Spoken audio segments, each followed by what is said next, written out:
Mas pinaigting na marijuana eradication. Nasamsam ang mahigit 3 milyong pisong halaga ng tuyong dahon ng marijuana sa loob ng isang sasakyan sa La Trinidad, Benguet.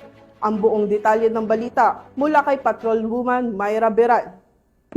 Ng mga otoridad ang humigit kumulang 30 piraso ng tubular na tuyong dahon ng marijuana sa isinagawang operasyon sa loob ng isang nakaparadang Toyota Fortuner sa Barangay Road, Housing Phase 2, Upper Wangal, La Trinidad, Benguet. Ito lamang ika-3 ng Hunyo, taong kasalukuyan.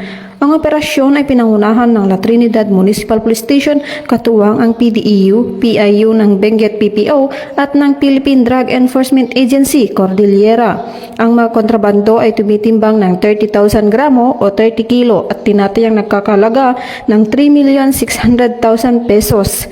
Bukod sa mga ilegal na droga, nasamsam din ang 650 piraso ng pekeng 1,000 piso at 1 piraso ng pekeng 500 piso. Ang mga nakumpiskang kontrabando kabilang ang sasakyan ay dinala sa La Trinidad MPS para sa kaukulang dokumentasyon. Patuloy naman ang Cordillera PNP sa pagpapaigting ng kampanya kontra ilegal na droga upang masugpo ang paglaganap ng pinagbabawal na gamot sa riyon at mapanatili ang kapayapaan at kaayusan sa komunidad.